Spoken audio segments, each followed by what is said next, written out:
ശിവം ശിവകരം ശാന്തം ശിവാത്മാനം ശിവോത്തമം ശിവമാർഗപ്രണേതാരം പ്രണതോസ്മി സദാശിവം. ഓം ശ്രീ മഹാദേവായ നമഃ. ഇന്ന് മഹാശിവരാത്രിയാണ്. എല്ലാവർക്കും ശിവരാത്രി ആശംസകൾ. ലോകത്തിന് ആകമാനം മംഗളത്തെ പ്രദാനം ചെയ്തുകൊണ്ട് നമ്മളിൽ ഉറങ്ങിക്കിടക്കുന്നതായിട്ടുള്ള ഞാൻ, എൻ്റെ എന്ന ആ അജ്ഞാനജന്യമായിട്ടുള്ള അഹങ്കാരത്തെ എല്ലാം അതിക്രമിച്ച് നമ്മളിലെ ആ ആത്മബോധത്തെ ഉണർത്തി ആ ആനന്ദ അനുഭൂതിയിലേക്ക് നമ്മളുടെ ബോധമനസ്സിനെ ഉണർത്തുന്ന, എപ്പോഴും ഉണർത്തിക്കൊണ്ടിരിക്കുന്ന ആ ആത്മചൈതന്യത്തെ തിരിച്ചറിയുന്ന ഒരു ദിവസമാണ് മഹാശിവരാത്രി. ഇന്നത്തെ മഹാശിവരാത്രി നാളിൽ നമുക്ക് ആ ലളിതാ പരമേശ്വരിയുടെ ലളിതാ സഹസ്രനാമ സ്തോത്രത്തിലെ ഓരോ നാമങ്ങളുടെയും അർത്ഥ വിചിന്തനം ചെയ്ത് നമുക്ക് ഇന്ന് നമ്മളുടെ ദിവസത്തെ, ഇന്നത്തെ നമ്മുടെ ജീവിതത്തെ ധന്യമാക്കാം. നമ്മളുടെ ക്ലാസ് നയിക്കുന്നത് നമ്മളുടെ പ്രിയങ്കരനായ ശ്രീ ശ്രീനിവാസൻ പന്തലിംഗിലാണ്. ക്ലാസ് നയിക്കുന്നതിന് മാഷിനെ സ്നേഹാദരപൂർവ്വം സ്വാഗതം ചെയ്യുന്നു. നമസ്തേ. ഹരി ഓം മാഷേ. ഹരി ഓം. ഓം നമ ശിവായ. എല്ലാവർക്കും നമസ്കാരം. സദാശിവസമാരംഭാം ശങ്കരാചാര്യമധ്യമാം അസ്മദാചാര്യപര്യന്താം വന്ദേ ഗുരുപരമ്പരാം. ഓം ഗുരുബ്രഹ്മ ഗുരുർവിഷ്ണുർ ഗുരുർദേവോ മഹേശ്വര ഗുരു സാക്ഷാത് പരബ്രഹ്മ തസ്മൈ ശ്രീ ഗുരവേ നമ. വെള്ളപ്പളുങ്കു നിറമൊത്ത വിദഗ്ധരൂപി കള്ളം കളഞ്ഞു കമലത്തിലെഴുന്ന ശക്തി വെള്ളത്തിലെ തിരകൾ തള്ളിവരും കണക്കെന്നുള്ളത്തിൽ വന്നു വിളയാടുക സരസ്വതീ നീ. സർവമംഗളമാംഗല്യേ ശിവേ സർവാർത്ഥസാധികേ ശരണ്യേ ത്രംബകേ ഗൗരി നാരായണീ നമോസ്തുതേ. ഓം മഹാദേവ്യേ നമ. ഓം നമ ശിവായ. എല്ലാവർക്കും ഒരിക്കൽ കൂടി നമസ്കാരം. ഇന്ന് തിരുവേനി പറഞ്ഞതുപോലെ ശിവരാത്രിയുടെ സുദിനമാണ്. അപ്പോ മഹാദേവന്റെ പരാശക്തിയായിട്ടുള്ള മഹാദേവിയുടെ നാമങ്ങൾ നമ്മൾ വിചിന്തനം ചെയ്യുക എന്നുള്ളത് വളരെ ഭാഗ്യമായിട്ടുള്ള ഒരു കാര്യമാണ്. ഇന്നത്തെ ദിവസം നമ്മൾക്ക് കഴിഞ്ഞ ക്ലാസ്സിൽ നമ്മൾ അവസാനിപ്പിച്ച ശ്ലോകം, ആ ശ്ലോകത്തില് ഒരു നാമമാണ് നമ്മൾ ബാക്കി വെച്ചിരുന്നത്. 115-ാമത്തെ ശ്ലോകത്തിലെ അവസാനത്തെ നാമം. അപ്പൊ ആ ശ്ലോകം ഒന്ന് ചൊല്ലാം ആദ്യം. നിത്യതൃപ്ത ഭക്തിനിധി നിയന്ത്രി നിഖിലേശ്വരി മൈത്ര്യാദിവാസനാലഭ്യ മഹാപ്രളയ സാക്ഷിണി. 115-ാമത്തെ ശ്ലോകത്തിലെ 566 മുതൽ 570 വരെയുള്ള നാമങ്ങൾ കണ്ടു. 571-ാമത്തെ നാമമാണ് മഹാപ്രളയ സാക്ഷിണി. എന്റെ ശബ്ദം മുഴുവൻ പോയിരിക്കുകയായിരുന്നു ഒരാഴ്ച. ഇന്നലെ തുറന്നിട്ടേ ഉള്ളൂ, അതുകൊണ്ട് കുറച്ച് ചലമ്പിച്ച ശബ്ദമായിരിക്കും. എല്ലാവരോടും സഹിക്കാൻ അഭ്യർത്ഥിക്കുന്നു. അപ്പോ മഹാപ്രളയ സാക്ഷിണി, മഹാപ്രളയ സാക്ഷിണി എന്ന് പറഞ്ഞാൽ, നമ്മൾ ഇതിന്റെ മുന്നേ ഒരു നാമം മഹേശ്വര മഹാകൽപ്പ മഹാതാണ്ഡവ സാക്ഷിണി എന്ന് പറഞ്ഞിട്ടുള്ള നാമം നമ്മൾ കണ്ടു. നേരത്തെ വന്നതായിരുന്നു അത്. എത്രാമത്തെ നാമമാണെന്ന് ഓർത്തു നോക്കൂ. മഹേശ്വര മഹാകൽപ്പ മഹാതാണ്ഡവ സാക്ഷിണി, ഒറ്റ നാമമാണിത്. അപ്പോ മഹേശ്വരൻ ആ മഹാകൽപ്പത്തിൽ നടത്തുന്ന മഹാതാണ്ഡവമുണ്ട്. മഹാകൽപ്പം മഹാപ്രളയമാണ്. ഓരോ ചതുർയുഗങ്ങളും കഴിഞ്ഞുണ്ടാവുന്ന പ്രളയം, ആ പ്രളയത്തിന് ശേഷം വരുന്ന മഹാപ്രളയം. അത് ബ്രഹ്മാവിന്റെ നമ്മൾ കാലം ഗണിക്കാൻ പോവുക പറഞ്ഞാൽ കുറെ സമയമെടുക്കും. ഒരു കൽപ്പം എത്രയാണെന്ന് മനുഷ്യവർഷമാണെന്നും, ഒരു കൽപ്പത്തിൽ നിന്ന് ഒരു നൈമിത്തിക പ്രളയം എന്ന് വെച്ച് കഴിഞ്ഞാൽ ഒരു രാത്രിയാണ്, ഒരു പകൽ എത്രയാണെന്നും, കൽപ്പം പകലും നൈമിത്തിക പ്രളയം രാത്രിയുമാണ്. അതിനുശേഷം അങ്ങനെ വരുന്ന 100 വർഷങ്ങൾ കൂടുമ്പോഴാണ്, ബ്രഹ്മവർഷങ്ങൾ കൂടുമ്പോഴാണ്. അപ്പോ ഒരു ചതുർയുഗം എന്ന് പറഞ്ഞാൽ ബ്രഹ്മാവിന്റെ ഒരു ദിവസമാണ്. അങ്ങനത്തെ 100 വർഷങ്ങൾ കൂടുമ്പോഴാണ് ഈ മഹാപ്രളയം ഉണ്ടാവുന്നത്. അപ്പൊ മഹാപ്രളയ സമയത്ത് എല്ലാ ശക്തികളും നശിക്കും. സൃഷ്ടിയും സ്ഥിതിയും കാരണക്കാരായിട്ടുള്ള ബ്രഹ്മാവും വിഷ്ണുവും ഒക്കെ ലയിക്കും. അപ്പൊ ആ പ്രളയത്തിന് സാക്ഷിയായി നിൽക്കുന്നത് ആ പരമശിവന്റെ താണ്ഡവം നടത്തുന്ന പറയുന്നത്. അപ്പോ ആ താണ്ഡവ സമയത്ത് ആ താണ്ഡവ നൃത്തത്തിന് സാക്ഷിയായിട്ട് ഇരിക്കുന്നത് ആരാണ്? ദേവിയാണ്. എന്തുകൊണ്ടാണ് ദേവി നശിക്കാതിരിക്കുന്നത്? അല്ലെങ്കിൽ പരമശിവൻ ത്രിമൂർത്തികളില് ബ്രഹ്മാവിനും വിഷ്ണുവിനും നാശമുള്ളപ്പോ ശിവന് നശിക്കാത്തത് എന്തുകൊണ്ടാണെന്നുള്ള ശങ്കരാചാര്യ സ്വാമികള് വളരെ മനോഹരമായിട്ട് പറയുന്നുണ്ട് സൗന്ദര്യലഹരിയിലെ ശ്ലോകത്തില്. ഈ ദേവിയുടെ ഭർത്താവായത് കാരണം ദേവിക്ക് ഒരിക്കലും വൈധവ്യം ഇല്ല. അത് കാരണം പരമേശ്വരൻ ഒരിക്കലും നാശമില്ല എന്നാ പറയുന്നത്. അപ്പോ ഇവിടെ മഹാപ്രളയ സാക്ഷിണി എന്ന് പറഞ്ഞു കഴിഞ്ഞാൽ ആ മഹാതാണ്ഡവത്തിന്, ആ മഹാപ്രളയത്തിന് സാക്ഷിയായിട്ട് ദേവി എപ്പോഴും ഉണ്ടായിരിക്കും. കാരണം ദേവിക്ക് ആദിയുമില്ല അന്തവുമില്ല. ദേവി എല്ലാറ്റിനും അപ്പുറമാണ്. കാലാതിവർത്തിയാണ് ദേവി. ജഗജ്ജനനിയാണ് ദേവി. ബ്രഹ്മാണ്ടത്തിന്റെ മുഴുവൻ സൃഷ്ടികർത്തിയാണ് ദേവി. അതൊക്കെ നമ്മൾ കണ്ടു. സൃഷ്ടികർത്തി എന്ന് കണ്ടു നമ്മൾ. ബ്രഹ്മരൂപയാണ് ദേവി. ഗോവിന്ദ രൂപിണിയാണ് ദേവി. സംഹാരിണിയാണ് ദേവി. രുദ്രരൂപയാണ് ദേവി. ഇതെല്ലാ നാമങ്ങളും കണ്ടതാണ്. അപ്പോ മഹാപ്രളയത്തിന് സാക്ഷിയായി നിൽക്കുന്നത് ആര് മാത്രമേ ഉള്ളൂ? സകല ചരാചരങ്ങളും അങ്ങനെ നശിച്ചു പോകുമ്പോൾ ആ എല്ലാം ആ ബ്രഹ്മം മാത്രം ബാക്കിയാവുന്ന സമയത്ത് അങ്ങനെ അതിന് സാക്ഷിയായി നിൽക്കുന്ന ആ ശക്തി മാത്രം ആരാണ്? ദേവിയാണ്. ആ ശക്തി ശിവനിൽ നിന്നും വേർപെട്ട് പിന്നെ വീണ്ടും സൃഷ്ടി ആരംഭിക്കാൻ നേരത്തെ ആ ശക്തി ശിവനോട് കൂടിച്ചേരുമ്പോഴാണ് വീണ്ടും സൃഷ്ടി തുടങ്ങുന്നത്. അപ്പോ ശിവനും ശക്തിയും മാത്രം പ്രളയം കഴിഞ്ഞാൽ ശേഷിക്കുന്നു എന്നുള്ളതാണ്. ആ ശക്തിയും ശിവനും, ശക്തിയുടെ പ്രേരണയിലാണ് വീണ്ടും സൃഷ്ടി തുടങ്ങുന്നത്. അങ്ങനെയാണ് ഈ ബ്രഹ്മാണ്ടത്തിന്റെ കാലചക്രം ഇങ്ങനെ തിരിഞ്ഞുകൊണ്ടിരിക്കുന്നത്. അപ്പോ പ്രളയം മൂലമുണ്ടാവുന്ന ഈ പ്രപഞ്ചനാശം അതൊക്കെ ആരുടെ ലീലയാണ്? ദേവിയുടെ മഹാലീലയാണ്. അപ്പൊ ആ മഹാപ്രളയത്തിന് സാക്ഷിണിയായി നിൽക്കുന്നത് ദേവിയാണ്. ശരിക്കും പ്രളയം എന്നും നടക്കുന്നുണ്ട്. നമ്മൾ ഉറങ്ങുന്നത്, ബ്രഹ്മാവിന്റെ ഉറക്കത്തിനെ നൈമിത്തിക പ്രളയം എന്ന് പറയുന്നുവെങ്കിൽ രാത്രിയെ, നമ്മൾ ഉറങ്ങുന്നതും ഒരു പ്രളയം തന്നെയാണ്. സകല ചേതനകളും മാറ്റി സുഷുപ്താവസ്ഥയിൽ പോകുമ്പോൾ നമ്മൾക്ക് യാതൊരു ബോധവുമില്ല, നമ്മൾക്ക് കാലമില്ല, നമ്മൾക്കൊന്നും അറിയില്ല. നമ്മൾ ആ പ്രപഞ്ച സത്യത്തിൽ, ആ ബ്രഹ്മത്തിന് അടുത്ത് എത്തി നിൽക്കുന്ന മുഹൂർത്തമാണ് സുഷുപ്തി. അപ്പോ അത് ആ സുഷുപ്തി അനുഭവിക്കുന്നതാണ്. ജീവിച്ചിരിക്കുമ്പോൾ അല്ലെങ്കിൽ ഉണർന്നിരിക്കുമ്പോൾ ആ സുഷുപ്തി അനുഭവിക്കാൻ കഴിയുന്നതാണ് ധ്യാനത്താൽ നേടുന്ന ആ ബ്രഹ്മജ്ഞാനം എന്ന് പറയുന്നത്. അപ്പോ ശരിക്കും എല്ലാ ചരാചരങ്ങളും ഏത് നിമിഷവും നമ്മുടെ ശരീരത്തിലെ സെല്ലുകളൊക്കെ അനുനിമിഷം നശിച്ചുകൊണ്ടിരിക്കുകയാണ്. പുതുതുണ്ടാവും, നശിക്കും, പുതുതുണ്ടാവും, നശിക്കും. അപ്പൊ അതും ഈ ഒരു സൃഷ്ടിയുടെ കല തന്നെയാണ്. ഇലകൾ കൊഴിഞ്ഞു വീഴും, വീണ്ടും ഉണ്ടാവും. അതുപോലെ തന്നെ മരങ്ങൾ കാറ്റടിച്ചാലോ അല്ലെങ്കിൽ അതിന് ആയുസ് തീർന്നാൽ അത് മരിച്ചു വീഴും, വീണ്ടും ഉണ്ടാവും. അപ്പൊ ഇതിങ്ങനെ തുടർന്നുകൊണ്ടിരിക്കുകയാണ്. അതിനൊക്കെ ഉപരിയാണ് മഹാപ്രളയം എന്നുള്ളത്. സകല ചരാചരങ്ങളും ലയിക്കുകയാണ്. ആ ലയന സമയത്ത് ദേവി മാത്രമേയാണ് അതിന് സാക്ഷിയുള്ളൂ. അതുകൊണ്ട് ദേവിയുടെ നാമം മഹാപ്രളയ സാക്ഷിണി എന്നാണ്. ഇനി നമുക്ക് 116 ശ്ലോകത്തിലേക്ക് പോവാം. പരാശക്തി പരാനിഷ്ഠ പ്രജ്ഞാനഘനരൂപിണി മാദ്വീപാനലസാമത്ത മാതൃകാവർണരൂപിണി. പരാശക്തി പരാനിഷ്ഠ പ്രജ്ഞാനഘനരൂപിണി മാദ്വീപാനലസാമത്ത മാതൃകാവർണരൂപിണി. 572 മുതൽ 577 വരെയുള്ള 7 നാമങ്ങളാണ്. 572ാമത്തെ നാമം പരാശക്തി. ഇവിടെ പരാ എന്ന് പറഞ്ഞാൽ നമ്മൾ പലപ്പോഴും പല തരത്തിൽ നമ്മൾ കണ്ടിട്ടുണ്ട്. ബ്രഹ്മം തന്നെയാണ് പര. പക്ഷേ ശരിക്കും പര എന്നുള്ള വാക്കിന്റെ അർത്ഥം എടുക്കുകയാണെങ്കിൽ പര എന്ന് പറഞ്ഞാൽ ഉത്കൃഷ്ടമായത്, ഉത്കൃഷ്ട എന്നാണ് അർത്ഥം. അപ്പോ ദേവി എന്താണ്? പരാശക്തി എന്ന് പറയുമ്പോൾ ഉത്കൃഷ്ടമായ ശക്തി തന്നെയാണ്, ചൈതന്യം തന്നെയാണ് ദേവി. അതുകൊണ്ട് ദേവിയെ പരാശക്തി എന്ന് പറയുന്നു. എല്ലാ ചരാചരങ്ങളിലും കുടികൊള്ളുന്ന ശക്തിയാണ്, ആ ശക്തി സ്വരൂപിണിയാണ് ദേവി. ആ ദേവി ഇങ്ങനെ എല്ലാ ചരാചരങ്ങളിലും വർത്തിക്കുകയാണ്. അതുകൊണ്ട് ദേവി തന്നെയാണ് പരാശക്തി. യാ ദേവി സർവഭൂതേഷു ശക്തിരൂപേണ സംസ്ഥിത നമസ്തസ്യൈ നമസ്തസ്യൈ നമസ്തസ്യൈ നമോ നമ എന്നാണ് നമ്മൾ പറയുന്നത്. അപ്പോ ദേവി മഹാത്മ്യത്തില് ശക്തിരൂപേണ സംസ്ഥിത എന്നാണ് പറയുന്നത്. ഈ ലോകത്തിലെ എല്ലാ വസ്തുക്കളിലും ഇപ്പോ സൂര്യപ്രകാശമായി വരുന്നതും ദേവിയാണ്, അഗ്നിയായി വരുന്നതും ദേവിയാണ്.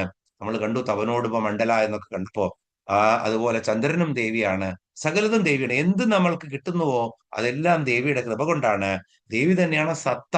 ഈ സത്തും ചിത്തും ആനന്ദവുമായിരിക്കുന്ന ആ സത്ത് തന്നെയാണ് ദേവി, ഈ പ്രപഞ്ചത്തിന്റെ അതുകൊണ്ട് ദേവിയെ ഏറ്റവും ഉത്കൃഷ്ടമായ ശക്തി എന്ന് പറയുന്നു. അതുകൊണ്ടാണ് പരാശക്തി. ഇപ്പൊ നമ്മുടെ ശക്തിയോ ആനയുടെ ശക്തിയോ അതല്ലെങ്കിൽ ദശരഥന്റെ ശക്തിയോ ഒന്നുമല്ല ശക്തി. ശക്തി എന്ന് പറഞ്ഞു കഴിഞ്ഞാൽ ദേവിയുടെ ശക്തിയാണ് എല്ലാറ്റിനും ഉപരിയായി ഉത്കൃഷ്ടമായതാണ്.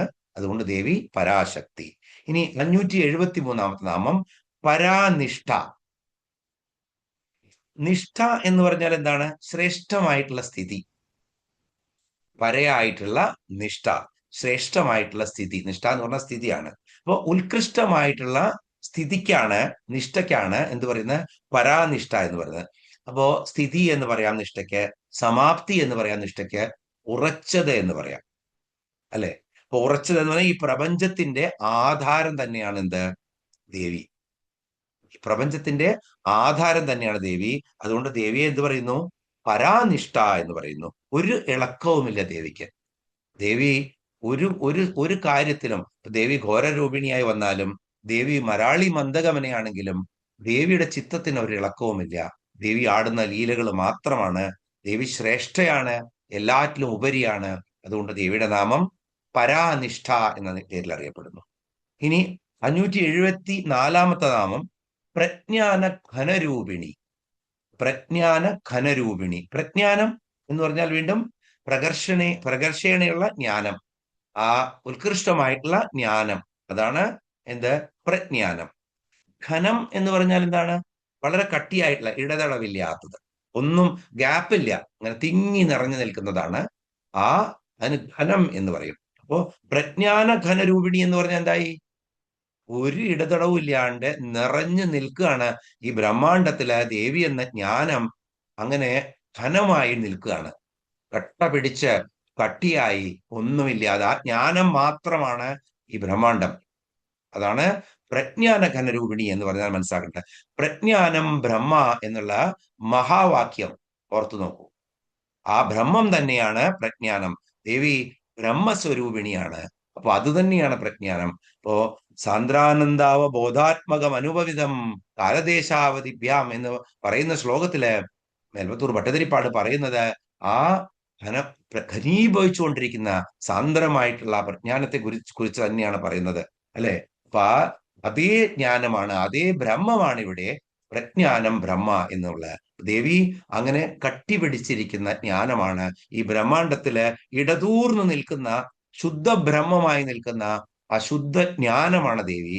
അവിദ്യയുടെ സ്പർശമില്ലാത്ത ശുദ്ധ ജ്ഞാനമാണ് ദേവി. ആ ദേവി എന്ത് പറയുന്നു?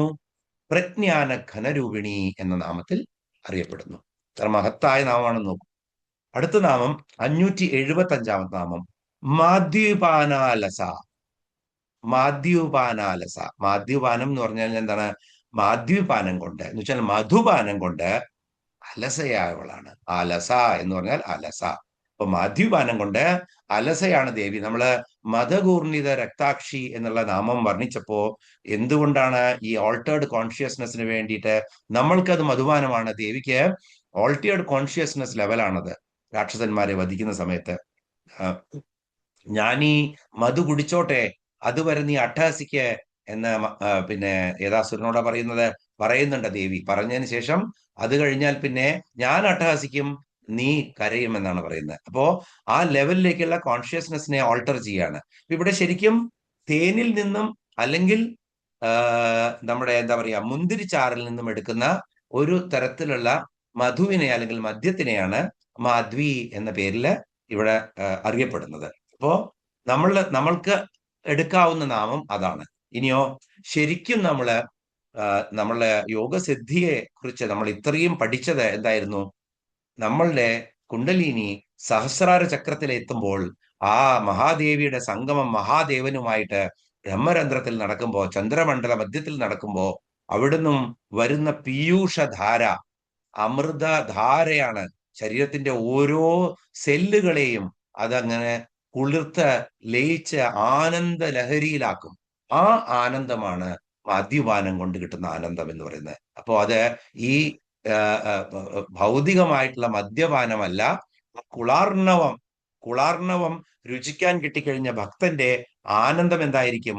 അതാണ് ഇവിടെ. അപ്പൊ ഇവിടെ ദേവി എങ്ങനെയാണ് ആ ശിവനുമായിട്ടുള്ള സംയോഗത്തിന് ശേഷമുള്ള ആ സഹസ്രാര ചക്രത്തിലിരിക്കുന്ന അമൃതധാര വർഷിക്കുന്ന ആ അമൃതധാരയിൽ കുളിച്ചു നിൽക്കുന്ന ദേവി, അല്ലെങ്കിൽ അമൃതധാരയിൽ കുളിച്ചു നിൽക്കുന്ന ആ സാധകന്റെ ആത്മാവ്, അത് ദേവി തന്നെയാണ്. അതിനെയാണ് ഇവിടെ മദ്യപാന അലസ. അപ്പൊ ഒരു അലസതയാണ്. അലസത എന്തുകൊണ്ടാണ് അലസത? ഒന്നിനും നമ്മൾക്ക് താല്പര്യം ഉണ്ടാവില്ല, പിന്നെ ഒന്നും വേണ്ട. പലപ്പോഴും നമ്മൾ പറഞ്ഞു, ബ്രഹ്മജ്ഞാനം കിട്ടിക്കഴിഞ്ഞാൽ പിന്നെ നമ്മൾക്ക് ഈ ബ്രഹ്മം എന്താണെന്ന് മനസ്സിലാക്കി പിന്നെ നമ്മൾക്ക് ഒരു പൊസഷനും ആവശ്യം വരില്ല. ജനന മരണ ദുഃഖത്തിൽ ഒരിക്കലും പെടില്ല. ബന്ധങ്ങളാകുന്ന ബന്ധനത്തിൽ വരില്ല. അപ്പൊ കർമ്മം ചെയ്യണമെങ്കിൽ ഇതൊക്കെ വേണം. അതിനാണ് നമ്മളൊക്കെ കർമ്മം ചെയ്യുന്നവരായി ജനിക്കുന്നത്. പക്ഷേ ആ ബ്രഹ്മജ്ഞാനം കിട്ടുക എന്ന് പറഞ്ഞു കഴിഞ്ഞാൽ ഈ മധു നുകരാൻ കഴിയണം ജീവിച്ചിരിക്കുമ്പോൾ. അതിനാണ് ആ മധു നുകർന്നാൽ കിട്ടുന്ന അവസ്ഥയ്ക്കാണ് ഇവിടെ മദ്യപാനം കൊണ്ട് അലസയായിട്ടുള്ള ദേവിയുടെ അവസ്ഥയുമായിട്ട് ഉപമിക്കുന്നത്. അപ്പോ ശരിക്കും കുളാമൃതം അങ്ങനെ രുചിച്ചിട്ടുള്ള ബ്രഹ്മാനന്ദം നുകർന്നും കൊണ്ടിരിക്കുന്ന അവസ്ഥ. ബ്രഹ്മാവിനേക്കാളിലും വലിയ സ്ഥിതിയിലെത്തും യോഗി ബ്രഹ്മാനന്ദം നുകരുമ്പോൾ എന്നാണ് പറയുന്നത്. പിന്നെ ബ്രഹ്മാവും യോഗിയും തമ്മിലായി കഴിഞ്ഞാൽ യോഗി ബ്രഹ്മാവിനേക്കാളിലും മുകളിൽ എത്തുന്നതാണ് ശാസ്ത്രങ്ങൾ പറയുന്നത്. അങ്ങനെ അടുത്ത നാമത്തിലേക്ക് പോകുമ്പോ 576 മത്ത, കണ്ടിന്യൂസ് ആണ്. മദ്യപാന അലസ, അത് കഴിഞ്ഞ് മത്ത, മതിച്ചവളാണ്. എങ്ങനെ മതിച്ചവളാണ്? ഈ കുളാർണവത്തിൽ കുളിച്ചു നിൽക്കുന്ന, അമൃതധാരയിൽ കുളിച്ചു നിൽക്കുന്നവൾ, അല്ലെങ്കിൽ മദ്യപാനം കൊണ്ട് ആ രാക്ഷസ അസുരരെ വധിക്കാനുള്ള ആ ഓൾട്ടേർഡ് കോൺഷ്യസ്നെസിന്റെ ലെവലിൽ എത്താൻ വേണ്ടി നിൽക്കുന്ന ദേവി, അങ്ങനെ മതിച്ചു നിൽക്കുന്നവളാണ് ദേവി.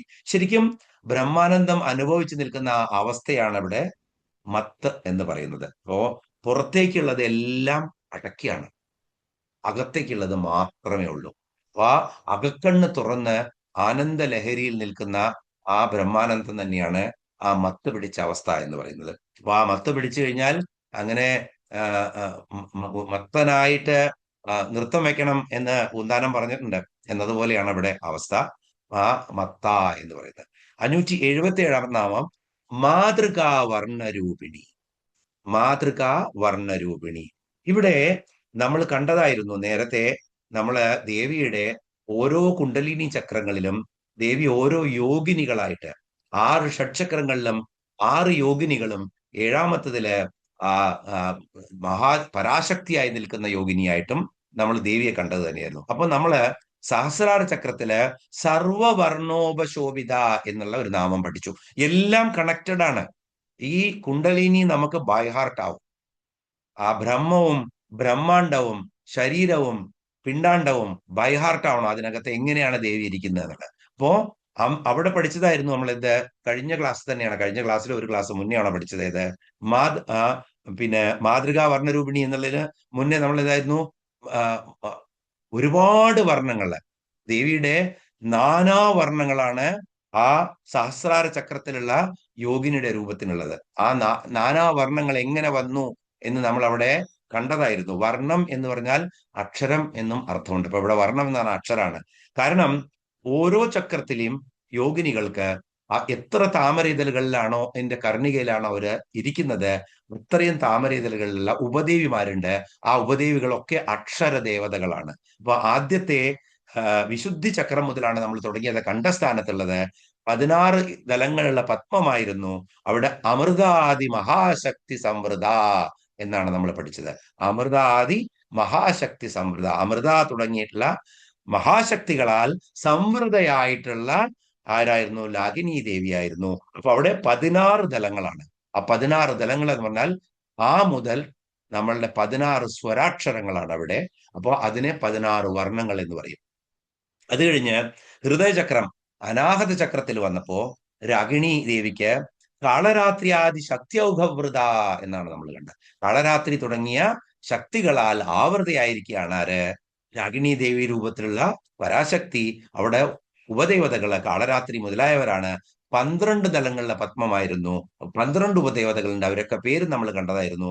ഓരോ അക്ഷരങ്ങളിലാണ് തുടങ്ങുന്നത് അവരുടെയൊക്കെ പേരുകൾ. കാക്ക ഘാഗ എന്ന് തുടങ്ങുന്നതാണ്. അപ്പൊ കായല് കാളരാത്രി. ആദ്യത്തെ അമൃത ആദി എന്ന് പറഞ്ഞ ആയിലാണ് തുടങ്ങുന്നത്. അപ്പൊ അമൃത.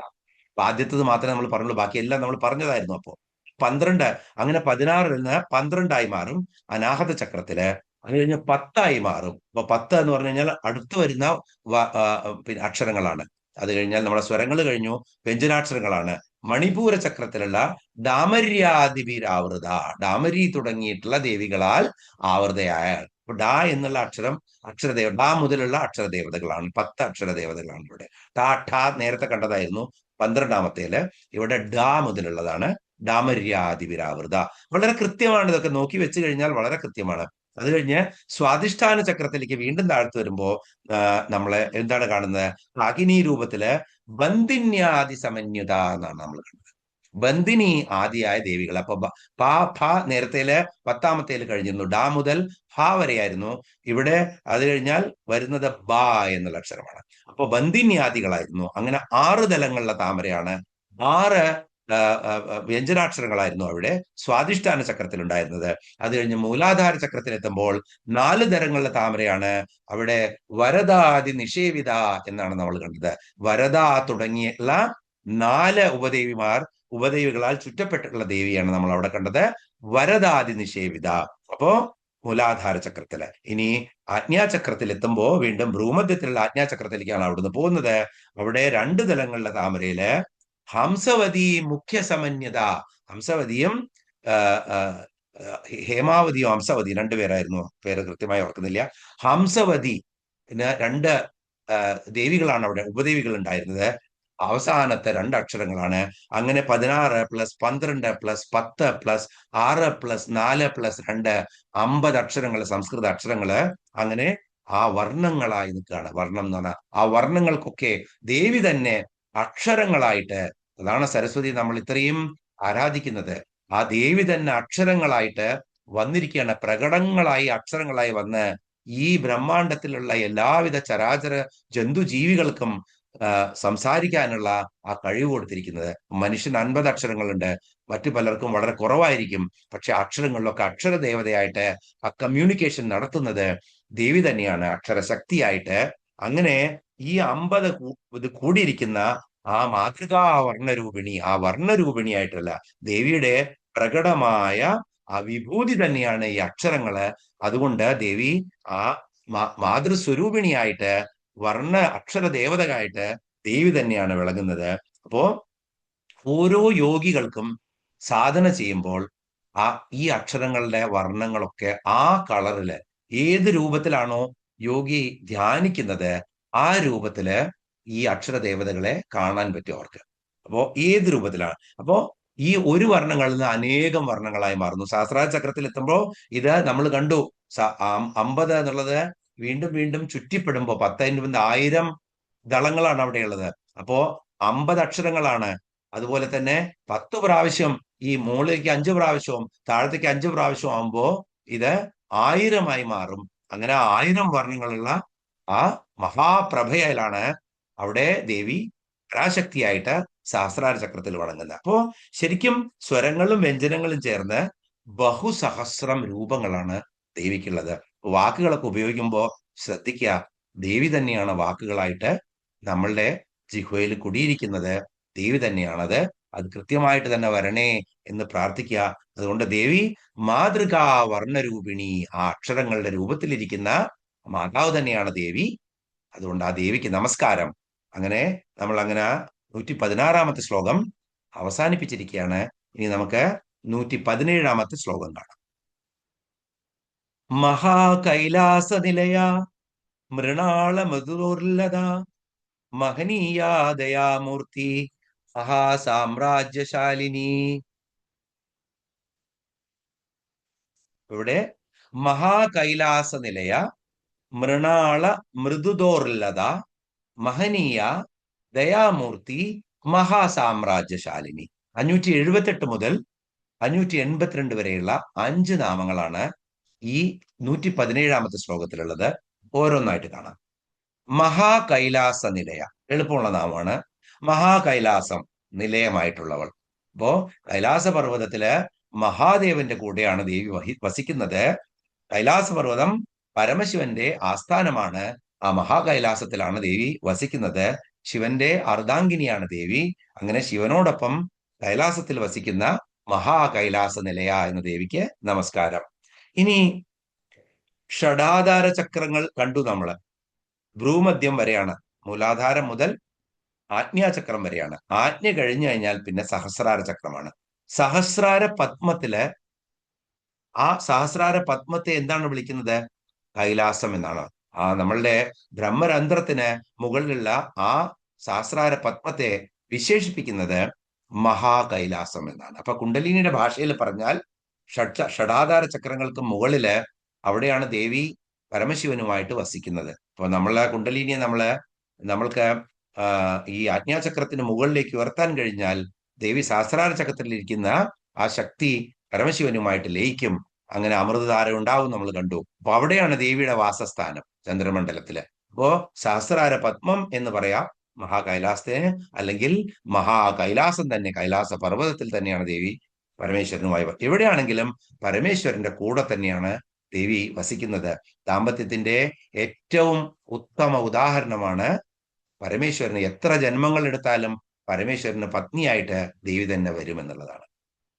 ഇനി പിന്നെ അപ്പോ എന്താണ് കൈലാസ പ്രസ്ഥാനം, മേരു പ്രസ്ഥാനം, ഭൂപ്രസ്ഥാനം, ഇങ്ങനെ ശ്രീചക്രത്തിന്റെ ആരാധന തന്ത്രവിധികളുണ്ട്. അപ്പൊ ശ്രീചക്രത്തിനെയാണ് എല്ലാം നമ്മൾ ഉപമിച്ചു പോകുന്നത്. അപ്പൊ അങ്ങനെ എടുക്കുകയാണെങ്കിൽ കൈലാസ പ്രസ്ഥാനം, മുകളിലുള്ള ശ്രീചക്രത്തിന്റെ ആസ്ഥാനത്തിനാണ് കൈലാസ പ്രസ്ഥാനം. ഇതൊക്കെ ഗുരുമുഖത്തുനിന്ന് ഗ്രഹിക്കേണ്ട വിദ്യകളാണ്. നമ്മൾക്ക് അതിനെക്കുറിച്ച് അറിവില്ല, അതുകൊണ്ട് നമുക്ക് പറയാനും അർഹരല്ല. അതുകൊണ്ട് നമ്മൾ അത് വിശദീകരിക്കുന്നില്ല. നമ്മൾ ഇത്രയും അറിഞ്ഞാൽ മതി. മഹാകൈലാസ നിലയ എന്ന് പറഞ്ഞാൽ പരമശിവനുമായിട്ട് കൈലാസത്തില് വാണരുളുകയാണ് ദേവി എന്ന് മനസ്സിലാക്കിയാൽ മതി. ഇനി 579 നാമം മൃണാള മൃദുദോർലത. മൃണാള മൃദുദോർലത ഒറ്റ നാമമാണ്. മൃണാളം എന്ന് പറഞ്ഞാൽ എന്താണ്? താമരവളയം, അല്ലെ? താമരവളയം കൈവിരലാൽ വളരെ നേർത്തതും മൃദു ആയതാണ് താമരവളയം, അല്ലെങ്കിൽ താമരയുടെ തണ്ട് പോലത്തെ അങ്ങനത്തെ വളയങ്ങൾ കൂടിയതാണ് താമരത്തണ്ട്. അപ്പോ താമരവളയം കവികളൊക്കെ വളരെയധികം വർണ്ണിക്കുന്നതാണ്. മൃദുല മനോഹരമായിട്ടുള്ള നീണ്ട വിരലുകൾക്കോ അല്ലെങ്കിൽ കൈത്തണ്ടയ്ക്കോ ഒക്കെ കൈയിനോ ഒക്കെ പറയുന്നതാണ് താമരവളയത്തിനെ പോലത്തെ. അത്രയും മനോഹരമാണ് താമരവളയം. ഇനിയോ ദോർ ലത. ലത എന്ന് പറഞ്ഞാൽ വല്ലി, അല്ലെ? വള്ളി എന്ന് തന്നെ പറയാം. ദോർ ലത എന്ന് പറഞ്ഞാൽ കരവല്ലികള്. ദേവിയുടെ രണ്ട് കരവല്ലികളും എങ്ങനത്തതാണ്? മൃണാള മൃദുദോർലതയാണ്. മൃണാള മൃദു ദോർലതയാണ് എന്ന് വെച്ച് കഴിഞ്ഞാൽ താമരവളയങ്ങളെ പോലെ അങ്ങനെ ആ വള്ളികളായി നിൽക്കുന്ന അത്രയും മൃദുല മനോഹരമാണ് ദേവിയുടെ കൈകൾ. അപ്പൊ ദേവിയുടെ സൗന്ദര്യം, അതുപോലെ തന്നെ അതിന്റെ മൃദുത്വം, ഇത് രണ്ടുമാണ് ഇവിടെ വ്യക്തമാക്കുന്നത്. അതുകൊണ്ട് ദേവി മൃണാള മൃദുദോർലത എന്നുള്ള നാമത്തിൽ അറിയപ്പെടുന്നു. ഇവിടെ ദേവിയുടെ ശരിക്കും സ്ഥൂല രൂപമാണ് കാണിക്കുന്നത്. അതുകൊണ്ട് സ്ഥൂല രൂപവർണ്ണയാണ്, ദേവിയുടെ രൂപവർണ്ണനയാണ് ഇവിടെ വശിന്യാദി ദേവതകള് 579 നാമത്തിൽ ചെയ്യുന്നത്. ഇനി അടുത്ത നാമം കാണാം, 580 മഹനീയ. മഹനീയ. മഹനീയ എന്ന് പറഞ്ഞാൽ എന്തൊക്കെ അർത്ഥങ്ങളാണ്? വന്ദിക്കപ്പെടേണ്ടവൾ, പൂജിക്കപ്പെടേണ്ടവൾ, അതിശ്രേഷ്ഠയായവൾ, ഇതൊക്കെയാണ് മഹനീയ എന്ന് പറഞ്ഞാൽ അർത്ഥം. അപ്പൊ ഈ ദേവി തന്നെയാണ് ഈ ഭൂമിയിൽ എന്തൊക്കെ പൂജിക്കപ്പെടേണ്ടതുണ്ടോ അതെല്ലാം ആരെ പൂജിക്കുമ്പോഴും ആർക്ക് കൊടുക്കുമ്പോഴും എവിടെയാണ് എത്തിച്ചേരുന്നത്? ദേവിയിൽ തന്നെയാണ് എത്തിച്ചേരുന്നത്. കാരണം ബ്രഹ്മാണ്ട നായകിയാണ്, അല്ലെങ്കിൽ നായികയാണ് ദേവി. അതുകൊണ്ട് തന്നെ ദേവി മഹനീയയാണ്. നമ്മൾ പരാനിഷ്ഠ, പരാശ്രേഷ്ഠ എന്നൊക്കെ കണ്ടു നാമങ്ങള്. അതിമഹനീയയാണ്. അപ്പോ എല്ലാ ദേവതാ രൂപത്തിലും ഇരിക്കുന്നത് ദേവി തന്നെയാണ്. അതും മറ്റൊരു നാമത്തിൽ കണ്ടിരുന്നു. അപ്പൊ ദേവി ആർക്ക് എന്ത് നമ്മൾ കൊടുത്താലും അത് ദേവിയിൽ തന്നെയാണ് എത്തിച്ചേരുന്നത്. അതുകൊണ്ട് ഏത് ദൈവത്തിൽ വിശ്വസിച്ചാലും ദേവിയെ നിങ്ങൾക്ക് ആരാധിക്കാൻ പറ്റും എന്ന് മനസ്സിലാക്കിക്കൊള്ളുക. കാരണം മഹനീയയാണ് ദേവി. സകലരാലും വന്ദിക്കപ്പെടേണ്ടവളാണ് ദേവി, പൂജിക്കപ്പെടേണ്ടവളാണ് ദേവി, അതിശ്രേഷ്ഠയാണ് ദേവി. ഇനി 581 നാമം ദയാമൂർത്തി. ദയാമൂർത്തി. അപ്പൊ ദയാമൂർത്തി എന്ന് പറഞ്ഞാൽ ദയയുടെ മൂർത്തിമത് ഭാവമാണ് ദേവി. കരുണയുടെ ആ തന്റെ മക്കളോടുള്ളത്. ദേവിയുടെ ബ്രഹ്മാണ്ടങ്ങളിലുള്ള എല്ലാ ജീവികളും ജീവജാലങ്ങളും ദേവിയുടെ മക്കളാണ്. ആ മക്കൾക്ക് വേണ്ടിയിട്ട് സൂര്യന്റെ താപം കൂടാതെയും, അതുപോലെ തന്നെ അതിവൃഷ്ടിയില്ലാതെയും അല്ലെങ്കിൽ അകാലമില്ലാതെയും അതിഘോരമായ കാറ്റടിക്കാതെയും ഒക്കെ എല്ലാം ദേവിയുടെ തന്നെ ശക്തിയാണ്. അതൊക്കെ ഇങ്ങനെ കണക്കിനാക്കി കൊടുത്ത് ഈ മക്കളെ പരിപാലിക്കുകയാണ് ദേവി. ഓരോരുത്തർക്കും ഓരോ ശക്തിയും കൊടുത്തിട്ട് പരിപാലിക്കുകയാണ്. ഓരോ ജീവികളെ കുറിച്ച് ആലോചിച്ചാലും വന്യമൃഗങ്ങളുടെ കാട്ടിൽ തന്നെ ചെറിയ ജീവികൾ ജീവിക്കുന്നു. അവയ്ക്കും ഒരുപാട് ശക്തികൾ, ഒളിഞ്ഞിരിക്കാനുള്ള ശക്തി കൊടുക്കും. വളരെ അത്ഭുതകരമായിട്ടുള്ള കാര്യങ്ങളാണ് ശാസ്ത്രത്തിൽ നമുക്ക് കാണാൻ പറ്റുന്നത്. നമ്മൾ ശാസ്ത്രീയമായിട്ട് നമ്മൾ ഓരോ ജീവികളെയും പഠിക്കുമ്പോൾ, അപ്പൊ പ്രകൃതി ദേവി കനിഞ്ഞ് അനുഗ്രഹിച്ചിരിക്കുകയാണ് ഓരോ ജീവജാലങ്ങൾക്കും. അവർക്ക് എങ്ങനെ രക്ഷപ്പെടണമെന്നും അവരുടെ കാലചക്രം കർമാനുസൃതമായിട്ട് കഴിയണമെന്നും തീർക്കാൻ ദേവി കൃത്യമായിട്ടുള്ള എല്ലാ സൗകര്യങ്ങളും ചെയ്തു കൊടുക്കുന്നു. അതുകൊണ്ട് ദേവി ദയാമൂർത്തിയാണ്. എല്ലാറ്റിനെയും ഒരു അടുപ്പിൽ വെച്ച് മാത്രം അഗ്നിയാക്കിയിട്ട് എങ്ങനെ നമ്മൾ സൂക്ഷിക്കുന്നുവോ ആ അഗ്നിയെ, അല്ലെങ്കിൽ അടുപ്പിന്ന് പുറത്തു ചാടിക്കഴിഞ്ഞാൽ എന്തായി അഗ്നി? അത് വലിയ തീപിടുത്തമായി മാറും, അല്ലെ? അതുപോലെ എല്ലാം കൺട്രോൾ ചെയ്ത് കൊടുക്കുകയാണ്.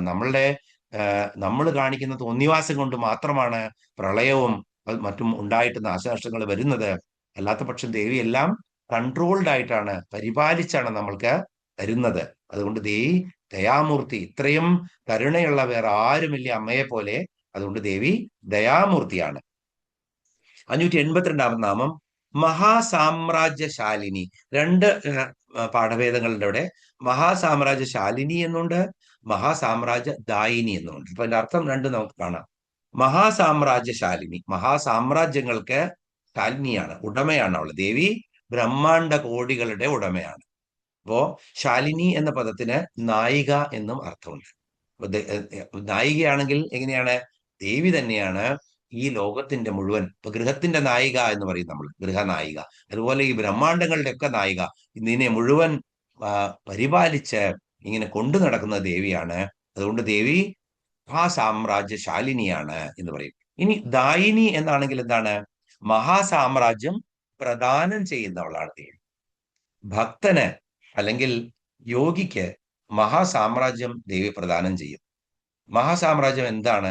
ഒരു ശരിയായിട്ടുള്ള ഒരു ഉപാസകന്, ദേവിയില് മനസ്സുറച്ച് ഉപാസിക്കുന്ന ഒരു ഉപാസകന് എന്താണ് മഹാസാമ്രാജ്യം?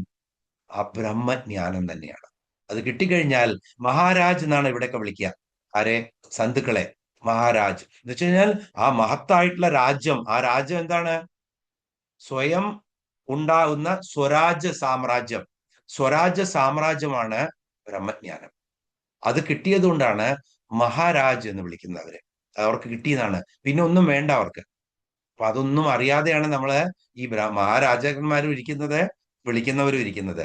ശരിക്കും ഏറ്റവും വലിയ മഹാസാമ്രാജ്യദായിനി എന്ന് പറഞ്ഞാൽ ആ ബ്രഹ്മജ്ഞാനത്തെ പ്രദാനം ചെയ്യുന്നവളാണ് ദേവി. ആത്മസ്വരൂപം എന്താണെന്ന് വ്യക്തമാക്കി കൊടുക്കുന്ന ആളാണ് ദേവി. അതുകൊണ്ടാണ് ദേവി കുണ്ടലിനി ശക്തിയായിട്ട് ഇരിക്കുന്നത് നമ്മളുടെ മൂലാധാര ചക്രത്തില്. നമ്മളുടെ കഴിവനുസരിച്ച് ബ്രഹ്മജ്ഞാനം നേടണമെങ്കിൽ നമ്മളെ കൊണ്ടും പറ്റുമെന്നാണ്. അപ്പോ ഇതുകൊണ്ടാണ് ദേവി ഏറ്റവും വലിയ സാമ്രാജ്യം കൊടുക്കുന്നവളാണ് ദേവി ഒരു മനുഷ്യന്. കാരണം ബ്രഹ്മജ്ഞാന പ്രദായിനിയാണ് ദേവി, ബ്രഹ്മസ്വരൂപിണി തന്നെയാണ് ദേവി. അതുകൊണ്ട് ദേവി മഹാസാമ്രാജ്യശാലിനി അഥവാ മഹാസാമ്രാജ്യ ദായിനി എന്ന പേരിൽ അറിയപ്പെടുന്നു. അങ്ങനെ 117 ശ്ലോകം കഴിഞ്ഞു. ഇനി നമുക്ക് 118 ശ്ലോകത്തിലേക്ക് കിടക്കാം. ആത്മവിദ്യ മഹാവിദ്യ ശ്രീവിദ്യ കാമസേവിത ശ്രീ ഷോഡശാക്ഷരി വിദ്യ ത്രികൂട കാമകോടിക.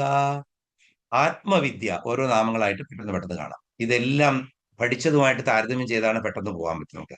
ആത്മവിദ്യ ശരിക്കും ആത്മസ്വരൂപിണി ദേവി മൂകാംബിയെ എന്നാണ് നമ്മള് വിദ്യാരംഭത്തിന് പറയുന്നത്. ആത്മജ്ഞാന രൂപമായിട്ടുള്ള വിദ്യയാണ്. ദേവി എന്താണ്? ഈ ആത്മരൂപം എന്ന് വെച്ചാൽ ബ്രഹ്മജ്ഞാനം ദേവി സ്വരൂപം തന്നെയാണ്. ആ വിദ്യക്കാണ്, ബ്രഹ്മജ്ഞാനത്തിനാണ് ആത്മവിദ്യ എന്ന് പറയുന്നത്. ഇപ്പോ നമ്മൾക്ക് തോന്നും ഈ കാര്യങ്ങൾ, ഇപ്പൊ ഞാൻ ലളിതാ സഹസ്രനാമം പറയുന്നു.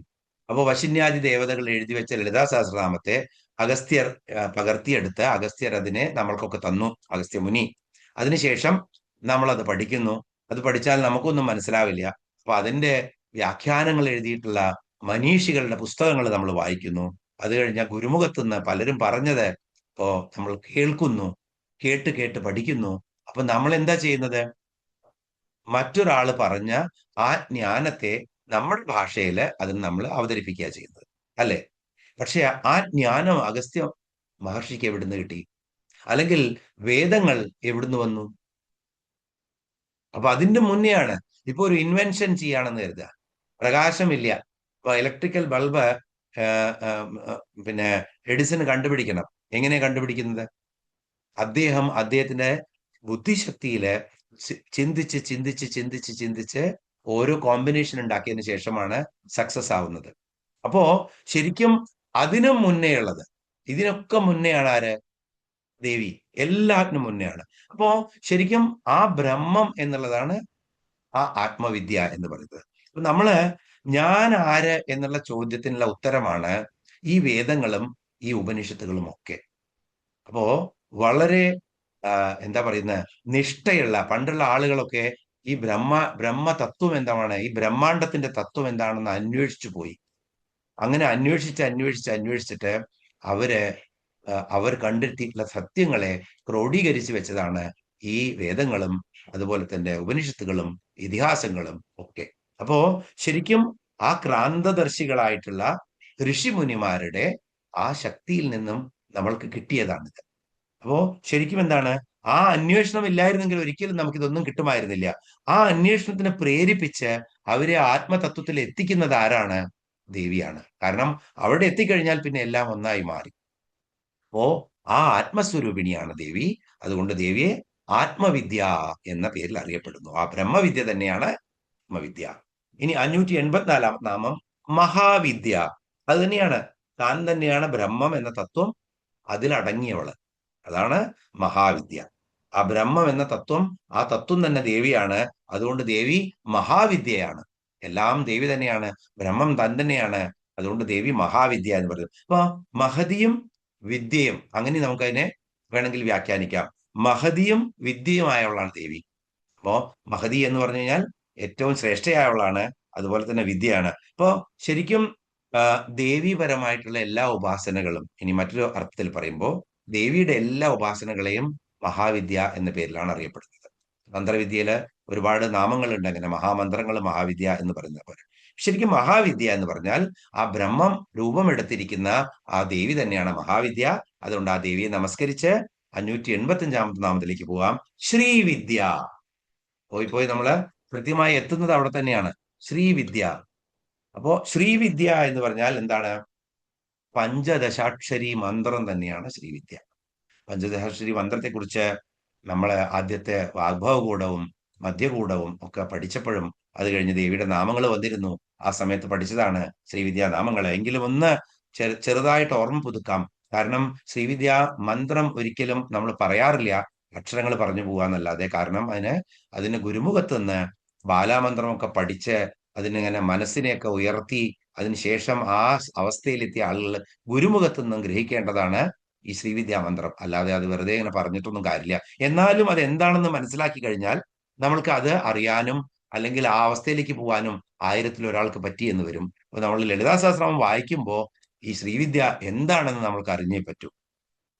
ശ്രീവിദ്യ, ബ്രഹ്മം, ബ്രഹ്മാണ്ടം, ഈ പഞ്ചഭൂതങ്ങളെ കൊണ്ടിട്ടുള്ള ശരീരം, ശ്രീചക്രം, ശ്രീവിദ്യാ മന്ത്രം. അപ്പോ ഇതെല്ലാം കണക്റ്റഡ് ആണ്. പഞ്ചദശാക്ഷരി മന്ത്രം അല്ലെ? അപ്പൊ ആ മന്ത്രസ്വരൂപിണി തന്നെയാണ് ദേവി. അതുകൊണ്ട് ദേവിയെ ശ്രീവിദ്യ എന്ന് വിളിക്കുന്നു. ശരിക്കും ശ്രീവിദ്യ എന്ന് പറഞ്ഞാൽ ദേവിയുടെ സ്വരൂപം തന്നെയാണ് എന്നാണ് പറയപ്പെടുന്നത്. ശരിക്കും അതിന് 3 കൂടങ്ങളുണ്ട്. വാഗ്ഭവകൂടം, മധ്യകൂടം, ശക്തികൂടം എന്നിങ്ങനെ 3 കൂടങ്ങളുണ്ട്. ആ 3 കൂടങ്ങളെയും അക്ഷരത്തില് അങ്ങനെ പെറുക്കിയെടുത്ത് വെച്ചിരിക്കുകയാണ്. മന്ത്രങ്ങളാൽ, മന്ത്രാക്ഷരങ്ങളാൽ അതിശക്തിയേറിയിട്ടുള്ള മന്ത്രാക്ഷരങ്ങളാണ്. ആദ്യത്തെ വാഗ്ഭവകൂടത്തിന് 5 ബീജമന്ത്രാക്ഷരങ്ങളാണുള്ളത്. മധ്യകൂടത്തില് 6 ബീജാക്ഷരങ്ങളാണ്. അതുപോലെ തന്നെ ശക്തികൂടത്തില് 4 ബീജാക്ഷരങ്ങളാണ്. ഇങ്ങനെ 15 ബീജാക്ഷരങ്ങൾ കൂടിയ പഞ്ചദശി എന്നും പറയുന്നു. പഞ്ചദശാക്ഷരി മന്ത്രം എന്ന് പറയും. അപ്പൊ അതിനകത്ത് ഇനി ഷോഡശാക്ഷരി എന്ന് പറയുമ്പോൾ ആ ഷോഡശാക്ഷരി എക്സ്പ്ലെയിൻ ചെയ്യാം. ഇവിടെ നമ്മൾ വെറുതെ ആ മന്ത്രത്തിലുള്ള ബീജാക്ഷരങ്ങൾ പറഞ്ഞിട്ട് കാര്യമില്ല. കാരണം അത് നമ്മളെ ഒരു ശ്ലോകം, അതിന് പകരം നമുക്ക് ഒന്നും കൂടി നേരത്തെ കണ്ടതാണ്, ഒന്നുകൂടി ആ ശ്ലോകം ഒന്ന് നോക്കാം നമുക്ക്. ശിവശക്തികാമ ക്ഷിതിരതിരവി ശീതകിരണ സ്മരോഹംസക്രസ്തനുജ പരാമാര ഹരയ അമീഹൃല്ലേഖാഭി സ്തിസ്രുഭിരവസാനേഷു ഘടിത ഭജന്തേ വർണ്ണാസ്തേ തവ ജനനി നാമാം അവയതാം. ഇത് ആചാര്യസ്വാമികള് ദേവിയെ വർണ്ണിക്കുന്നതാണ്, ഈ ശ്രീവിദ്യയെ വർണ്ണിക്കുന്നതാണ് എങ്ങനെയാണെന്നുള്ളത്. അപ്പോ 3 കൂടങ്ങളിലായിട്ട് ഇങ്ങനെ ആ, മുഖം ശിവൻ, ശിവനുണ്ട്, ശക്തിയുണ്ട്, കാമനുണ്ട്, ക്ഷിതി എന്ന് പറഞ്ഞാൽ ഭൂമിയുണ്ട്, രവി എന്ന് പറഞ്ഞാൽ സൂര്യനാണ്, അത് കഴിഞ്ഞ് ശീതകിരണൻ എന്ന് പറഞ്ഞാൽ ചന്ദ്രനാണ്. ഇവരൊക്കെ ഇങ്ങനെ ഓരോ അതെല്ലായിടത്തും മുഖത്തിൽ ഇവരെല്ലാം 5ആയിട്ട്, ശിവനും ശക്തിയും കാമനും ഭൂമിയും 5 അക്ഷരങ്ങളില്, 4 അക്ഷരങ്ങളിൽ റെപ്രസെന്റ് ചെയ്യുന്നത് ശിവൻ, രണ്ടാമത്തെ അക്ഷരത്തെ ശക്തി ബീജാക്ഷരം ശക്തിയെ റെപ്രസെന്റ് ചെയ്യുന്നു, 3-മത്തെ അക്ഷരം വാഗ്ഭവകൂടത്തിലെ കാമൻ ശ്രീവിദ്യാ മന്ത്രത്തിലെ കാമദേവനെ റെപ്രസെന്റ് ചെയ്യുന്നു, 4-മത്തത് ഭൂമിദേവിയെ റെപ്രസെന്റ് ചെയ്യുന്നു. 4 അതിന്റെ കൂടെ ഹ്രീം എന്നുള്ള ട്രഡീഷണൽ അക്ഷരം. അങ്ങനെയാണ് 5 അക്ഷരങ്ങളുടെ മധ്യകൂടത്തില്. അക്ഷരങ്ങൾ പറയേണ്ട ആവശ്യമില്ല. അതുപോലെ മധ്യകൂടത്തില് സൂര്യൻ, ചന്ദ്രൻ, കാമദേവൻ, ഹംസം, ഇന്ദ്രൻ, ഇങ്ങനെ 5 ദേവതകളാണ്. ആ 5 ദേവതകളെയും റെപ്രസെന്റ് ചെയ്യുന്ന ബീജ അക്ഷരങ്ങളാണ്, ബീജമന്ത്രങ്ങളാണ് അടുത്ത മധ്യകൂടത്തിലുള്ളത്. അപ്പൊ വാഗ്ഭവകൂടം എന്ന് പറഞ്ഞാൽ ദേവിയുടെ മുഖമാണ്, മധ്യകൂടം എന്ന് പറഞ്ഞാൽ ദേവിയുടെ ശരീരഭാഗമാണ്, അത് കഴിഞ്ഞാൽ ഭാഗമാണ് ശക്തികൂടം എന്ന് പറയുന്ന താഴത്തുള്ള ഭാഗം. അപ്പോ അവിടെ പരാശക്തി തന്നെയാണ്. പരാ, കാമദേവൻ, ഹരൻ എന്ന് പറഞ്ഞാൽ ശിവൻ, ഇങ്ങനെ 3 ദേവതകളുടെ ബീജാക്ഷരങ്ങളാണ് കൂടെ ഹ്രീം എന്നുള്ളത്. അപ്പൊ ഇങ്ങനെയുള്ള 4ഉം 5ഉം 9ഉം 9ഉം 3ഉം 12, 12ഉം പ്ലസ് 3 വരികളിലും ഓരോ ഹ്രീം, 12ഉം 3ഉം 15. അതാണ് പറയുന്നത് അമീ ഹൃല്ലേഖാദി സ്ത്രിതിസൂരഭി അവസാനേഷു ഘടിത എന്നാണ്. ഈ ഹ്രീം എന്നുള്ളത് അവസാനം ഘടിപ്പിച്ചു കഴിഞ്ഞാൽ ഭജന്തേ വർണ്ണാസ്തേ തവജനനി നാമാം അവയവതാം, ഇതാണ് ദേവി നിന്റെ അവയവങ്ങള് എന്നാ പറയുന്നത്. അപ്പൊ ഈ ശ്ലോകം നേരെ നോക്കി പഠിക്കുക, അതിന്റെ അർത്ഥം കുറച്ചുകൂടി വിശദമായിട്ട്. ഇപ്പൊ നമുക്ക് അറിയാൻ പറ്റും എന്താണ് ശ്രീവിദ്യാ മന്ത്രത്തിലിരിക്കുന്ന ഓരോ അക്ഷരങ്ങൾ ഏതാണെന്നും ആ അക്ഷരങ്ങൾ ഏത് മന്ത്രങ്ങൾ, ഏത് ദേവതകളുടെ ബീജമന്ത്രങ്ങളാണെന്നും അറിയാൻ പറ്റും. അതാണ് ശ്രീവിദ്യാ മന്ത്രം. അതിശക്തിയുള്ള മന്ത്രമാണ് അത്. ഈ ബ്രഹ്മജ്ഞാനം കിട്ടാനുള്ള ഏറ്റവും വലിയ എളുപ്പവഴിയാണ്. പക്ഷേ അത് സിദ്ധിക്കണമെങ്കിൽ അത്രയും നമ്മള് അതിനുവേണ്ടി സാധകന്മാരാവണം. ഗുരുമുഖത്തുനിന്ന് മാത്രം കിട്ടണം. ഒരിക്കലും ആർക്കും പുസ്തകത്തുനിന്നോ അല്ലെങ്കിൽ പഠിച്ചിട്ടോ വിവരിക്കാൻ പറ്റുന്ന കാര്യമല്ല. അത് ഗുരുമുഖത്തുനിന്ന് ഗ്രഹിക്കണം. അതാണ് അതിന്റെ ഭംഗി. അപ്പോ ഈ 32-മത്തെ ശ്ലോകം സൗന്ദര്യലഹരിയിലെ എല്ലാവരും പഠിക്കുക നേരെ. അപ്പൊ അതാണ് ശ്രീവിദ്യാരൂപമായിരിക്കുന്നത് ദേവി തന്നെയാണ്. ആ വാഗ്ഭവകൂടവും മധ്യകൂടവും ശക്തികൂടവുമായിട്ട് സകല ബ്രഹ്മങ്ങളിലെയും ദേവതാശക്തികൾ തന്നിൽ ലയിപ്പിച്ചിരിക്കുന്ന ആ ദേവി സ്വരൂപമാണ് ശ്രീവിദ്യ മന്ത്രം എന്ന് പറയുന്നത്. ആ ദേവി സ്വരൂപത്തെ വളരെയധികം നമിക്കുക ഇന്ന്. കാരണം ഇന്നത്തെ വളരെ മഹാശിവരാത്രി ദിവസമാണ്. 586-മത്തെ നാമത്തിലേക്ക് പോവാം. കാമസേവിത. അപ്പോ കാമസേവിത എന്ന് പറഞ്ഞാൽ കാമദേവനാൽ സേവിക്കപ്പെടുന്നത്. അപ്പൊ നമ്മള് ഹരിബ്രഹ്മാദി സേവിത എന്ന് കണ്ടു, അത് കഴിഞ്ഞ് നമ്മള് വിഷ്ണു സേവിത എന്ന് കണ്ടു, എല്ലാം കണ്ടു. നാരായണ സേവിതയാണ് ദേവി എന്ന് കണ്ടു. ഇവിടെ കാമദേവനാൽ സേവിക്കുന്നതാണ്. അപ്പൊ കാമദേവൻ അല്ലെങ്കിലും ദേവിയാണ് ജന്മം കൊടുത്തത്. വീണ്ടും ഹരനേത്രാഗ്നി സന്ദഗ്ധ കാമസഞ്ജീവൻ ഔഷധി എന്നുള്ള നാമം ഓർക്കുക. ഹരന്റെ നേത്രാഗ്നിയിൽ ഭസ്മമായി പോയിട്ടുള്ള കാമദേവന് സഞ്ജീവൻ ഔഷധിയായി മാറിയത് ആരായിരുന്നു? ദേവിയായിരുന്നു. അതുകൊണ്ടാണ് ദേവി ആ ചിതഗ്നി കുണ്ടത്തിൽ നിന്ന് ഉയർത്തു വന്നതൊക്കെ ഭണ്ഡാസുരനെ കൊന്ന് വീണ്ടും കാമദേവന് ജന്മം കൊടുക്കുകയാണ്, അല്ലെ? ഇപ്പോ അത് അങ്ങനെ അനങ്കനാവുകയാണ് കാമൻ. ഇനി ആർക്കും ദഹിപ്പിക്കാൻ പറ്റില്ല. കാമൻ എല്ലായിടത്തും എത്തിക്കഴിഞ്ഞു. അനങ്കനായിട്ട്, അംഗങ്ങളില്ല, ശരീരമില്ലാത്ത കാമനായി ദേവി ജന്മം കൊടുത്തു കാമദേവന്. ശരിക്കും 12 തരത്തിലുള്ള, ഇത് നമ്മൾ കണ്ടതായിരുന്നു, 12 തരത്തിലുള്ള ശ്രീവിദ്യ ഉപാസനാ ക്രമങ്ങള് 12 ശ്രേഷ്ഠരായിട്ടുള്ള വ്യക്തികൾ ചിട്ടപ്പെടുത്തിയിട്ടുണ്ട്. മനീഷികള് ആരൊക്കെയാണെന്ന് കാണാം. ആദ്യം ഒന്ന് മനുവിദ്യ എന്നും ചന്ദ്രവിദ്യ എന്നുള്ള നാമങ്ങൾ പഠിച്ചപ്പോ ഇത് രണ്ടും നമ്മള് മുഴുവൻ പറഞ്ഞതായിരുന്നു. എങ്കിലും മനു ആദ്യത്തെ, ചന്ദ്രൻ 2, കുബേരൻ 3, ലോപാമുദ്ര അഗസ്ത്യനേക്കാളിലും മുന്നിലാണ് ലോപാമുദ്ര ദേവിയുടെ ആരാധനയില്. ലോപാമുദ്രയുടെ ആരാധനാക്രമം, ദേവിയെ ആരാധിക്കുന്ന ക്രമം എന്ന് പറഞ്ഞു കഴിഞ്ഞാൽ അതിശ്രേഷ്ഠമാണ്. 4-മത്തത് ലോപാമുദ്ര, 5-മത്തത് കാമദേവനാണ്, 6-മത്തത് അഗസ്ത്യ മഹർഷിയാണ് ആ സമ്പ്രദായം ചിട്ടപ്പെടുത്തിയിരിക്കുന്നത്.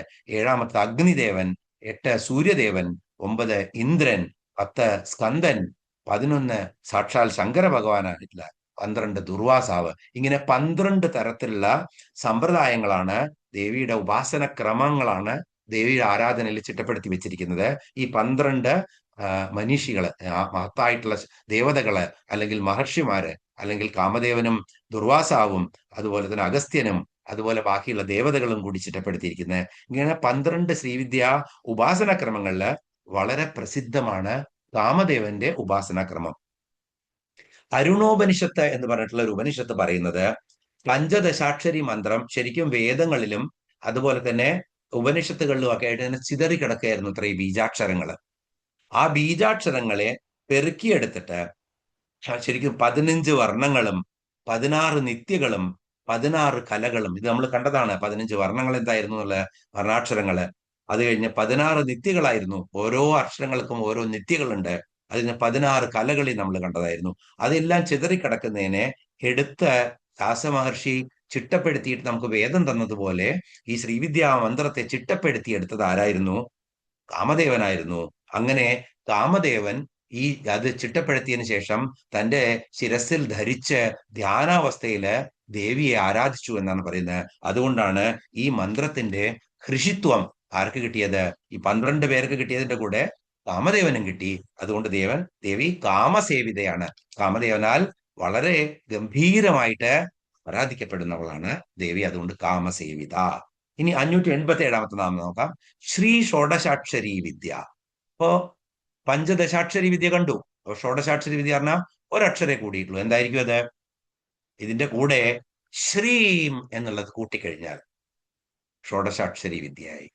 പഞ്ചദശാക്ഷരി മന്ത്രത്തിന്റെ കൂടെ ശ്രീം എന്ന് കൂടി കൂട്ടുമ്പോ ആ ദേവിയെ വീണ്ടും ആ ശ്രേഷ്ഠതയെ ഞാൻ വലുതാക്കുകയാണ്.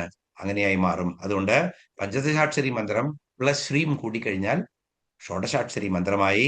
ഇത് ശരിക്കും കോടി സഹസ്രം വക്ത്രങ്ങളും കോടി സഹസ്രം ജിഹ്വകളും ഉണ്ടെങ്കിലും അതിന്റെ ആ മഹത്വത്തെ വർണ്ണിക്കാൻ പറ്റില്ല. ഇത് ഗുരുമുഖത്തു നിന്നും അങ്ങനെ മനസ്സിലേക്ക് ഗ്രഹിക്കപ്പെടേണ്ടതാണ്. അതല്ലാതെ പറഞ്ഞു വർണ്ണിക്കാൻ ആരെക്കൊണ്ടും പറ്റില്ല. അത്രയും മഹത്തരമാണ് ഈ പഞ്ചദശാക്ഷരി മന്ത്രവും ഷോഡശാക്ഷരി വിദ്യയും. അതുകൊണ്ട് ഷോഡശാക്ഷരി വിദ്യയായിരിക്കുന്നതും ദേവി തന്നെയാണ്. അതുകൊണ്ട് ആ ദേവിക്ക് നമസ്കാരം. 588 നാമം ത്രികൂട. ത്രികൂടം എന്ന് പറഞ്ഞ പർവ്വതമാണ് നമ്മൾ കണ്ടിട്ടുണ്ട്. ത്രികൂടം എന്ന് പറഞ്ഞ ഇവിടെ എന്താണ്? വാഗ്ഭവകൂടം, മധ്യകൂടം, ശക്തികൂടം. 3 നാമങ്ങളും നേരത്തെ കണ്ടതാണ്. കഴിഞ്ഞ നാമത്തിലും പറഞ്ഞു. ദേവിയുടെ തന്നെ ശരീരമാണത്. ആ ശ്രീവിദ്യാ മന്ത്രത്തിലിരിക്കുന്ന ശരീരമായിട്ട് കാണുന്നതാണ്. മുഖം വാഗ്ഭവകൂടമാണ്, ശരീരം മധ്യകൂടമാണ്, അധോഭാഗം ശക്തികൂടമാണ്. 5 അക്ഷരങ്ങളുള്ള ശിവൻ, ശക്തി, കാമൻ, ഭൂമി തുടങ്ങിയുള്ള 5 പേരുള്ള ആ ആദ്യത്തെ വാഗ്ഭവകൂടവും സൂര്യൻ, ചന്ദ്രൻ, കാമൻ, ഹംസം, ഇന്ദ്രൻ തുടങ്ങിയിട്ടുള്ള 6 ദേവതകളുള്ള മധ്യകൂടവും, അല്ലെങ്കിൽ 6 അക്ഷരങ്ങളുള്ള മധ്യകൂടവും, പരാ, കാമൻ, ഹരൻ എന്ന 4 അക്ഷരങ്ങളും എല്ലാത്തിലും ഹ്രീം എന്ന് കൂടും അവസാനം. അതുകൊണ്ടാണ് ഒന്ന് കുറവ് വരുന്നത്. അങ്ങനെ കൂടിക്കഴിഞ്ഞിട്ടുള്ള ആ അക്ഷരങ്ങളിൽ കൂടെ ശ്രീയാണ്. അപ്പൊ ശ്രീവിദ്യാ മന്ത്രം ദേവിയുടെ ശരീരം തന്നെയാണ്. അത് തന്നെയാണ് ഷോഡശാക്ഷരി വിദ്യ. അപ്പൊ ഇനി എന്ത് ത്രിപുടികളും ദേവിയാണ്. ഇതല്ലാതെ പറയുകയാണെങ്കിലോ ത്രിമൂർത്തികൾ ബ്രഹ്മ, വിഷ്ണു, മഹേശൻ ദേവി തന്നെയാണ്. ത്രിഗുണങ്ങള് സത്വം, രജസ്, തമസ് ദേവി തന്നെയാണ്.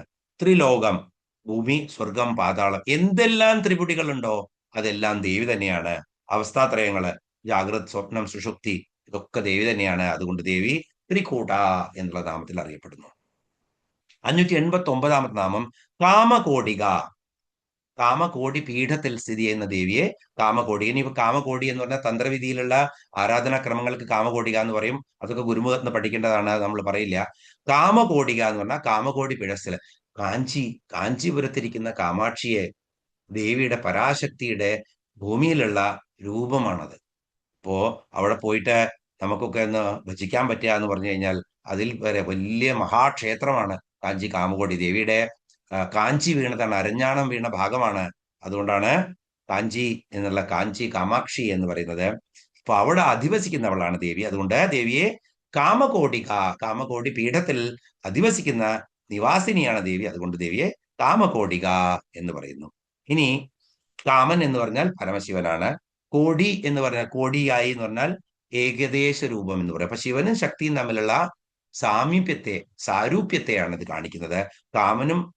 കാമന് കോടിയായത്, കോടി എന്ന് പറഞ്ഞാൽ സമാനമായത് എന്നാണ് അർത്ഥം. അപ്പോൾ കാമന് പരമശിവന് കോടിയായിരിക്കുന്നത്, അങ്ങനെ കോടികയായിരിക്കുന്നത്, സമാനമായിരിക്കുന്നത് കാമ പരശിവ ഏവ കോടികാരേകതേയാശിസ്യ എന്നാണ്. അപ്പോ ഇത് പറയുന്നതിനനുസരിച്ച് ശിവനും ശക്തിയും ഒന്ന് തന്നെയാണ് എന്നുള്ള ആ ഒരു കൺസെപ്റ്റിനെയാണ് ഇവിടെ ഉറപ്പിക്കുന്നത്. കാമൻ പരമശിവനാണ്, കോടിക എന്ന് പറഞ്ഞാൽ, കോടിയ എന്ന് പറഞ്ഞാൽ ഇതേപോലെ ഏകദേശം ആ രൂപമായിരിക്കുന്നുള്ളതാണ് ദേവി. അപ്പൊ ശിവന് തുല്യാണ്, അല്ലെങ്കിൽ ശിവനേക്കാളിലും മുകളിലാണ് ദേവി. അതുകൊണ്ട് ദേവിയെ കാമകോടിക എന്ന് പറയുന്നു. ആ 118 ശ്ലോകം അവസാനിക്കുകയാണ് അവിടെ. 3 മിനിറ്റ് ഉണ്ടാവുകൊണ്ട് 119 നമുക്ക് തുടങ്ങാം ശ്ലോകം.